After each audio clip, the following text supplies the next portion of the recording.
Hello everyone, एक बार फिर से आप सभी लोगों का बहुत बहुत स्वागत है डेली करंट अफेयर्स के इस वीडियो सेशन में। दोस्तों, आज है 13 फरवरी का दिन और आज हम इस वीडियो में डिस्कस करने वाले हैं आज के दिन के सभी डेली करंट अफेयर्स के इंपॉर्टेंट एमसीक्यूज और इन एमसीक्यूज से बनने वाले आपके जितने भी इंपॉर्टेंट क्वेश्चंस हैं, इंपॉर्टेंट फैक्ट्स हैं, उनको भी हम साथ में डिस्कस करते हुए चलेंगे। तो चलिए स्टार्ट करते हैं आज का वीडियो और लेते हैं पहला क्वेश्चन। लेकिन जैसा कि मैं एक दो दिन से रोज कह रहा हूं और आज भी इस वीडियो में कह रहा हूं कि अगर आपने अभी तक जनवरी महीने का पूरे कंप्लीट जनवरी महीने का करंट अफेयर्स का वन लाइनर वाला वीडियो नहीं देखा है तो अभी जाकर के उसको जरूर से देख लीजिएगा, या फिर मैं इसी वीडियो के लास्ट में आपको लिंक दे दूंगा, तो वहां पर से भी आप जाकर के क्लिक करके उसको देख सकते हैं। ठीक है, चलिए स्टार्ट करते हैं आज का वीडियो और लेते हैं पहला क्वेश्चन। हाल ही में भारतीय नौसेना द्वारा ट्रोपेक्स 21 एक्सरसाइज का आयोजन कहाँ किया जाएगा? कौन सा एक्सरसाइज है आपकी, नाम क्या है? ट्रोपेक्स 21। तो सबसे पहले इसका हम नाम जान लेते हैं, आखिरकार ट्रोपेक्स 21 का मतलब क्या है। तो फुल फॉर्म है इसका theatre level operational readiness exercise. एक बार फिर से मैं दोहरा देता हूं, theatre level operational readiness exercise. ठीक है ना। यह सैन्य अभ्यास आपका जनवरी में प्रारंभ हुआ था। कब प्रारंभ हुआ था? जनवरी में प्रारंभ हुआ था और इसका समापन फरवरी के थर्ड वीक में होगा, तीसरे सप्ताह में होगा। तो यानी कि लगभग जनवरी से फरवरी के महीने तक आपका ये चलेगा। ये जो आपका एक्सरसाइज की जा रही है, इसको हिंद महासागर में इसका आयोजन किया जा रहा है। ठीक है ना, किसमें? हिंद महासागर में, इंडियन ओशियन में। ऑप्शन बी आपका सही होगा। ठीक है ना। ये जो आपका एक्सरसाइज है, इसकी एक थीम भी रखी गई है। क्या रखी गई है? Combat ready credible and cohesive force. एक बार फिर से, combat ready credible and cohesive force. ठीक है। एक तो आपका ये प्रमुख युद्धाभ्यास हो गया ट्रोपेक्स। इसके पहले एक युद्धाभ्यास के बारे में मैंने और बताया था, सी विजिल के बारे में। ठीक है, कौन सा है आपका? सी विजिल के बारे में। वो भी आपका किसके द्वारा किया जाता है? भारतीय नौसेना द्वारा किया जाता है। तो याद रखें, ये जो दोनों युद्धाभ्यास हैं किसके द्वारा किए जाते हैं? भारतीय नौसेना द्वारा। ठीक है, चलिए आगे बढ़ते हैं, दूसरे क्वेश्चन को लेते हैं। हाल ही में समर्पण दिवस कब मनाया गया? इस वर्ड को आपको ध्यान से याद रखना है, समर्पण दिवस। यानी कि यह किसकी पुण्यतिथि पर मनाया जाता है? ठीक है ना, यह जन्म दिवस पर नहीं मनाया जाता है, यह पुण्यतिथि पर मनाया जाता है। तो 11 फरवरी को यह मनाया जाता है समर्पण दिवस। यानी कि 11 फरवरी को किसकी पुण्यतिथि मनाई जाती है? तो आप मनाई जाती है पंडित दीनदयाल उपाध्याय की। ठीक है ना, पंडित दीनदयाल उपाध्याय जी की 11 फरवरी को पुण्यतिथि मनाई जाती है। 11 फरवरी 1968 को, 1968 को इनकी मृत्यु हो गई थी, इनका देहावसान हो गया था। ठीक है ना। तो याद रखना है समर्पण दिवस, क्योंकि अभी एक कुछ दिन पहले सुभाष चंद्र बोस का भी जन्म दिवस मनाया गया। ठीक है ना, और उनके नाम पर भी एक दिवस मनाया गया, पराक्रम दिवस।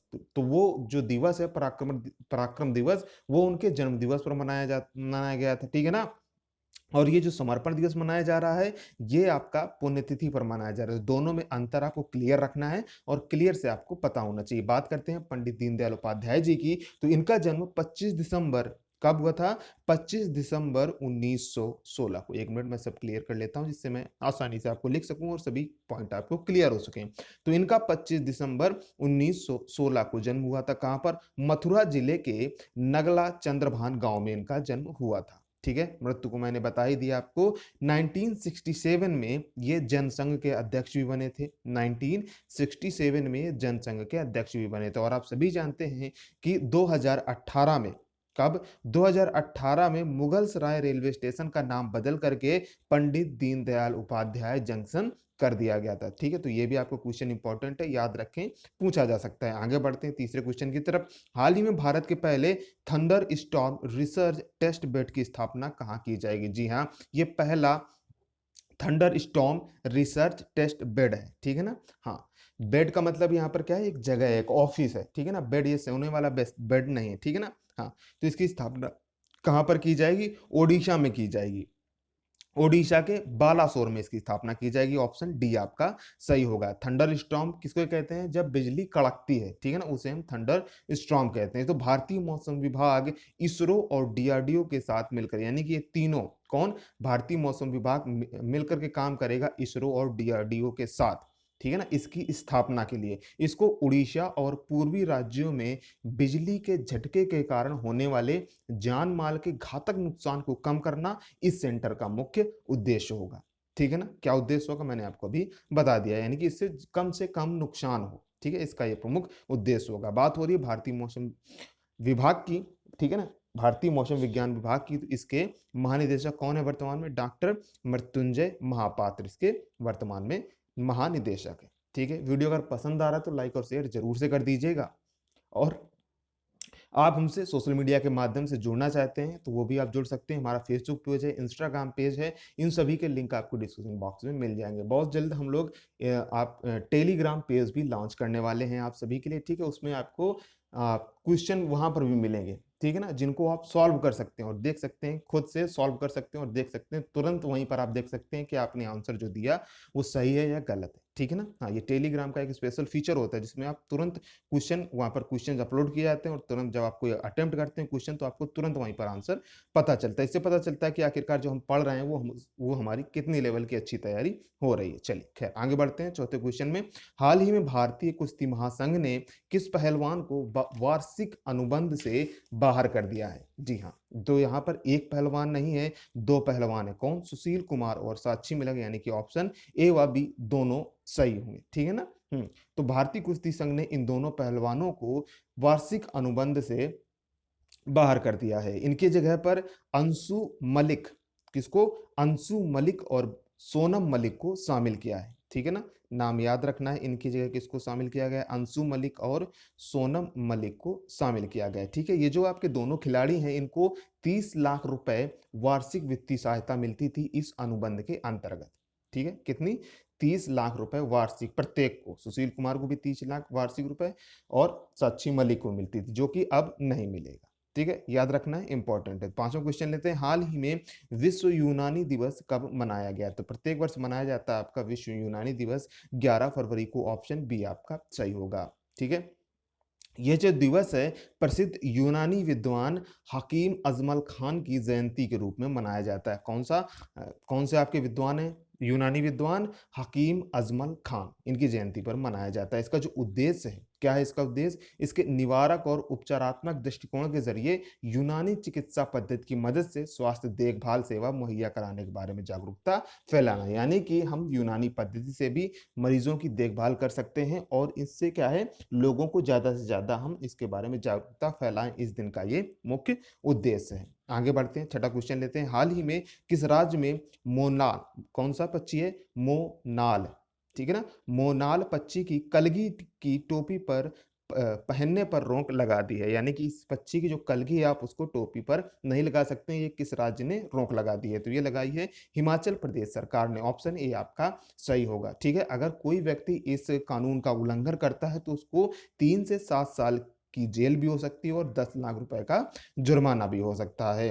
वर्तमान में हिमाचल प्रदेश के सीएम है जयराम ठाकुर और यहाँ के गवर्नर है बंडारू दत्तात्रेय, लेकिन बहुत से लोग मोनाल पक्षी को देखे भी नहीं होंगे, जानते भी नहीं होंगे। तो चलिए मैं आपको दिखाता हूं उसकी इमेज के आखिरकार की, कि आपका जो मोनाल पक्षी है वो कैसा दिखता है, ठीक है? तो यहाँ पर आप ये मोनाल पक्षी देख सकते हैं। देखिए यहाँ पर ये आपको पक्षी दिख रहा है। जो कलगी किसको कहते हैं? जो इसके सर के ऊपर ये टोपी नुमा जो चीज बनी हुई है इसको हम कलगी कहते हैं, ठीक है ना? तो कुछ लोग क्या है, आप जब कलगी आप इससे अलग करेंगे तो यानी कि आपको वाजिब सी बात है, ठीक है, कि ऑब्वियस सी बात है कि आपको इससे पक्षी को मारना होगा, ठीक है ना? तो इस प्रकार से पक्षी की को जो हुए नुकसान को रोकने के लिए आपका ये प्रयास किया जा रहा है, ठीक है ना? इसको कलगी पर आप नहीं लगा सकते हैं। पहले क्या है, एक फैशन के तौर पर, एक शोभा के तौर पर लोग इसको लगाते थे, तो अब हिमाचल प्रदेश सरकार ने इसको रोक लिया। कौन सा पक्षी है? मैं एक बार फिर से नाम लिख देता हूँ, मोनाल पक्षी, ठीक है?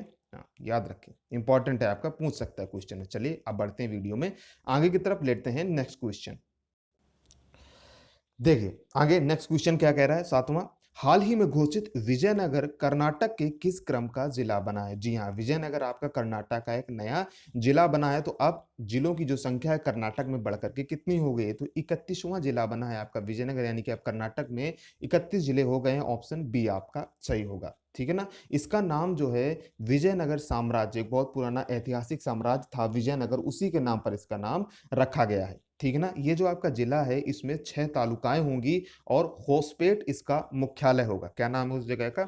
होसपेट इसका मुख्यालय होगा, ठीक है ना? हाँ, ये जो आपका विजयनगर जिला है इसमें बहुत ही फेमस एक खान है कौन सी, माइन है कौन सी, वेल्लारी खान को काट करके इस जिले में शामिल कर लिया गया है और एक जिला बना दिया गया है विजयनगर जिला। ठीक है, टोटल कितनी संख्या हो गई? 31। बात हो रही वर्तमान कर्नाटक की, तो वर्तमान में कर्नाटक के मुख्यमंत्री हैं बी एस येदियुरप्पा और यहाँ के गवर्नर हैं वजुभाई बाला। चलिए आगे बढ़ते हैं 8वें क्वेश्चन में। हाल ही में घोषित राज्यसभा में गुलाम नबी आजाद की जगह कौन नेता विपक्ष का नेता बनेगा? यानी कि गुलाम नबी आजाद की जगह कौन सा नेता लेगा? कहां पर? राज्यसभा में विपक्ष के नेता के तौर पर। तो ये नाम है आपका मल्लिकार्जुन खड़गे। ऑप्शन सी आपका सही होगा। गुलाम नबी आजाद 2005 से 2008 तक, कब? 2005 से 2008 तक जम्मू कश्मीर के मुख्यमंत्री भी रह चुके हैं। ठीक है ना। वे करीब 41 सालों से, कितने? 41 सालों से संसदीय राजनीति में है। ठीक है, 2014 में राज्यसभा में विपक्ष के नेता ये बने थे। कब बने थे? 2014 में। और आप सभी लोग जानते हैं कि जो राज्यसभा में सदस्य होता है उसका कार्यकाल कितना होता है? 6 वर्ष का होता है। और लोकसभा में कितने वर्ष का होता है? कमेंट बॉक्स में कमेंट करके बताइए। ठीक है ना। तो जो राज्यसभा का सदस्य है उसका 6 साल का। तो ये 2014 में विपक्ष के नेता बने थे। अब रिटायरमेंट हो रहा है, 6 साल कंप्लीट हो गए हैं, तो अब ये 2020 में ये रिटायर हो गए। और अब विपक्ष का नेता कौन बनेगा राज्यसभा में? मल्लिकार्जुन खड़गे बनेंगे। ठीक है, बात हो रही है राज्यसभा की, तो राज्यसभा में वर्तमान मुख्य सभापति हैं एम वेंकैया नायडू। उपसभापति हैं हरिवंश नारायण सिंह। उपसभापति जरूर याद रखें, बहुत से एग्जाम में पूछा जा चुका है कि राज्यसभा के उपसभापति कौन है? हरिवंश नारायण सिंह।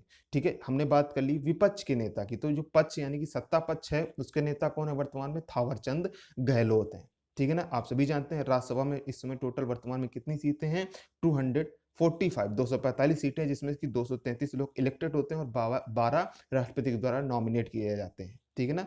आई होप आपको जानकारी पसंद आ रही होगी। पसंद आ रही तो लाइक और शेयर जरूर से करना है। आज के वीडियो में 8 क्वेश्चन थे, आप ले लेते हैं कल के क्वेश्चन का जवाब। मैंने आपसे कल पूछा था कि हाल ही में किस भारतीय बल्लेबाज को ICC men's player of the month award से सम्मानित किया गया है? तो ये है आपके ऋषभ पंत, भारतीय बैट्समैन और wicket keeper Rishabh Pant. Option D आपका सही होगा। ठीक है, ये पिछले महीने ही आईसीसी द्वारा शुरू किया गया आपका ये अवार्ड है। ठीक है, अब ले लेते हैं क्वेश्चन ऑफ द डे। इसका जवाब आपको कमेंट बॉक्स में कमेंट करके बताना है। हाल ही में वीएलसीसी फेमना मिस इंडिया 2020 की विजेता कौन बनी है? 4 ऑप्शन है आपके पास, इनमें से जो भी आपको ऑप्शन करेक्ट लगता है कमेंट बॉक्स में कमेंट करके बता सकते हैं। चैनल के लिए, किसी क्वेश्चन के लिए, किसी वीडियो के लिए आपके पास कोई सजेशन है तो वो आप हमसे शेयर कर सकते हैं। वीडियो पसंद आए तो लाइक और शेयर जरूर से कर दीजिएगा। और अब यहाँ तक आ गए हैं तो चैनल को सब्सक्राइब करके जरूर से जाना है। ठीक है ना। हाँ, और मैं आपको यहाँ पर बताना चाहूँगा कि बहुत ही जल्द हम लोग एक टेलीग्राम चैनल भी लॉन्च करने वाले हैं। वीडियो को शुरू में भी बताया था और अभी भी बता रहा हूँ मैं। उसका लिंक मैं आपको जैसे ही बन जाएगा, पूरा कंप्लीट हो जाएगा, तो मैं उसका डिस्क्रिप्शन बॉक्स में लिंक दे दूंगा, तो उस पर क्लिक करके आप उसको ज्वाइन कर सकते हैं। Thanks for watching. मिलते हैं नेक्स्ट वीडियो में, तब तक के लिए आप सभी का बहुत बहुत धन्यवाद।